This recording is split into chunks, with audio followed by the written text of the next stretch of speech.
Hello everyone, welcome to commerce lectures. हम नेहा। आज करेंगे हम class 12 Indian economic development and आज का हमारा टॉपिक है growth of education sector in India, यानी हमारे देश में एजुकेशन सेक्टर कितना आगे बढ़ा है। गाइस, अगर आपको ये नोट्स चाहिए डिस्क्रिप्शन में लिंक मिल जाएगा, वहाँ से आप नोट्स डाउनलोड कर सकते हैं। तो सबसे पहला पॉइंट देखो क्या है, expansion of general education. General education यानी एलिमेंट्री एजुकेशन, जो छोटे बच्चों की पढ़ाई होती है वो काफ़ी अब बढ़ चुकी है। कैसे? अगर हम 5 ईयर प्लान्स की बात करें, जो एजुकेशनल इंस्टीट्यूशंस हैं, ऐसे इंस्टीट्यूट जो बच्चों को प्राइमरी एजुकेशन दे रहे हैं वो 5 गुना बढ़ चुके हैं। ठीक है, 5 ईयर प्लान्स की बात हो रही है, ये तब 5 गुना बढ़ गए थे। और जो स्टूडेंट्स हैं वो पूरे 10 गुना बढ़ चुके थे। 1951 की अगर बात की जाए तो 18.33% ऐसे थे जो लिटरेट थे, यानी टोटल पॉपुलेशन जो थी पूरी जनता में से सिर्फ इतने ही लोग लिटरेट यानी पढ़ना और लिखना जानते थे। लेकिन अगर 2011 के डाटा की बात करें तो पूरे 74.4% लोग ऐसे हैं जो लिटरेट हैं, यानी पढ़ना लिखना जानते हैं। देखो कितना बढ़ रहा है हमारा एजुकेशन सेक्टर।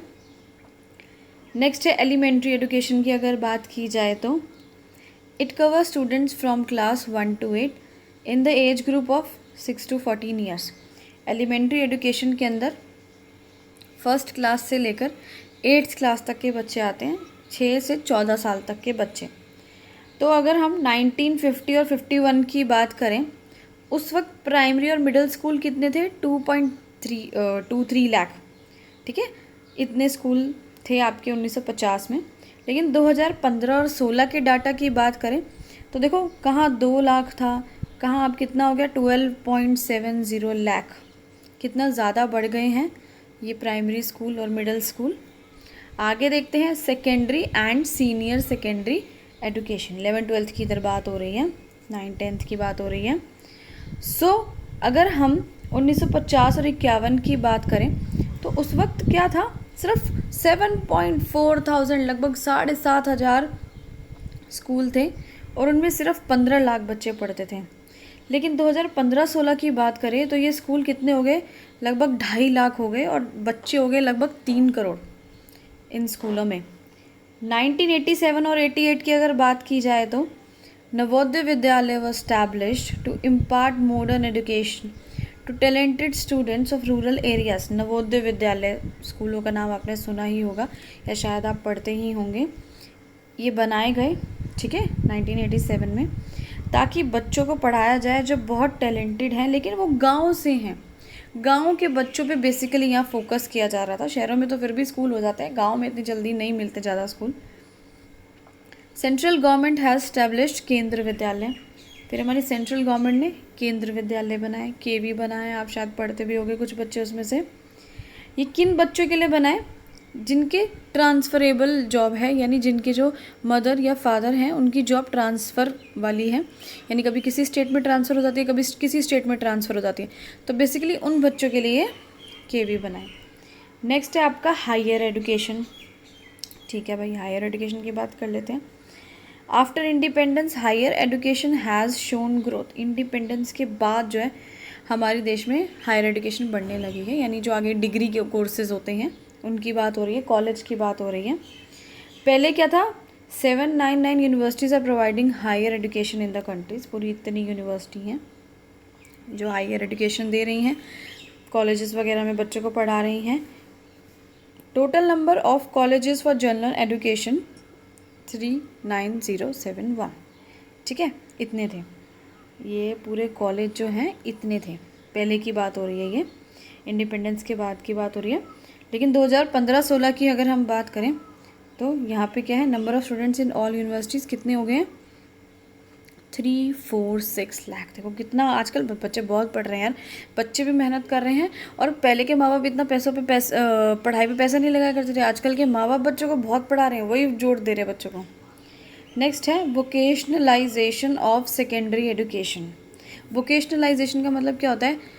बेसिकली किताबें की पढ़ने की यहाँ बात नहीं हो रही है, 9th-10th ऐसे कुछ। यहाँ पे हो रही है नॉन एकेडमिक पढ़ाई की, जैसे कि मैकेनिक का कोर्स हो गया, प्लम्बर का कोर्स हो गया, कुछ पेंटिंग हो गई, ब्यूटिशियन का कोर्स हो गया, इस टाइप की एजुकेशन की बात हो रही है। सो क्या हुआ, फैब 1988 की अगर बात की जाए, central government launched a plan to vocationalise secondary education. 1988 में सेंट्रल गवर्नमेंट ने प्लानिंग करी कि भाई ये सब काम भी बच्चों को सिखाने बहुत ज़रूरी है, ठीक है। प्लम्बर्स की और इलेक्ट्रिशियन सब चीज़ों की ज़रूरत पड़ती है, इसकी पढ़ाई भी ज़रूरी है। Financial assistance is given to those schools who start vocational courses at higher secondary level. और जो स्कूल जो है वोकेशनल कोर्स अपने स्कूल में पढ़ाते थे, ये सब बच्चों को ट्रेनिंग देते थे इन सब चीज़ों की, उनको फाइनेंशियल असिस्टेंस यानी गवर्नमेंट अपनी तरफ से पैसे देती थी कि भाई तुम पढ़ाओ, पैसे हम देंगे, लेकिन तुम ये चीज़ शुरू तो करो। Also efforts are made to draw employment plans for those who successfully complete vocational course. और किस चीज़ के एफर्ट्स लगाए गए, क्या कोशिश की गई कि जो बच्चे ये वोकेशनल कोर्स कंप्लीट करेंगे, ये जब जो भी ट्रेनिंग ले रहे हैं इन्होंने पूरी कर ली, तो उनके लिए एम्प्लॉयमेंट यानी नौकरियां भी उपलब्ध हों बाहर, वो नौकरी भी कर सकें, इस चीज़ की कोशिश भी की गई। नेक्स्ट देखो क्या है, technical, medical and agricultural education. अब इनकी बात करते हैं। सो अगर हम बात करें 1951 की, तो क्या था, 43 डिप्लोमा लेवल पॉलीटेक्निक इंस्टीट्यूशंस, पूरे 43 ऐसे इंस्टीट्यूट थे डिप्लोमा लेवल के।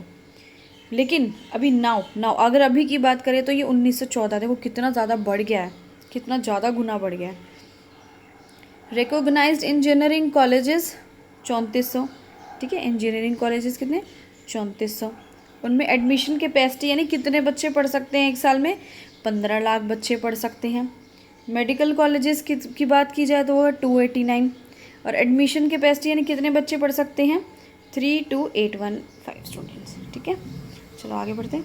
Many research centres have also been set up, बहुत सारे रिसर्च सेंटर्स भी बनाए गए, जैसे कि आपका Indian institute of technology IIT, सबको पता है इसके बारे में, एग्रीकल्चर रिसर्च इंस्टीट्यूट, ठीक है, नेशनल केमिकल लेबोरेटरी एक्सेट्रा, बहुत सारे एग्जाम्पल हैं।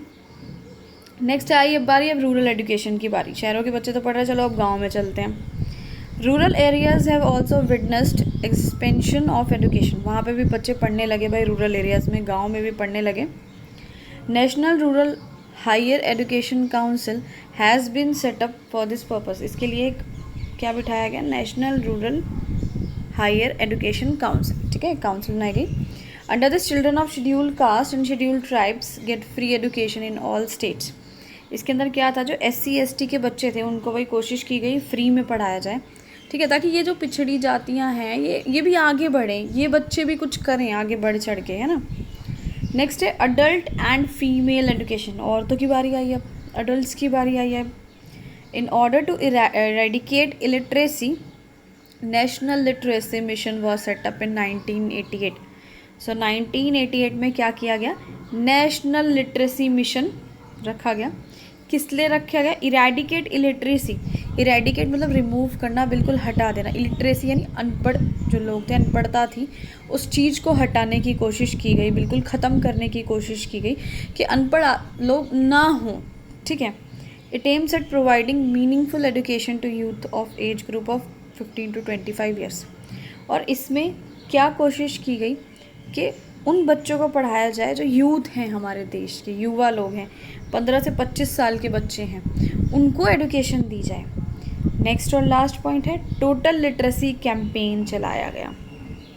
टोटल लिटरेसी मतलब हर एक बच्चा लिटरेट हो, यानी एटलीस्ट वो पढ़ना और लिखना जानता हो, चाहे उसके पास कोई डिग्री ना हो लेकिन पढ़ना और लिखना तो जानता हो, कि भाई एक दवाई है या कोई भी चीज़ है उसको एड्रेस पढ़ना है तो वो पढ़ सके।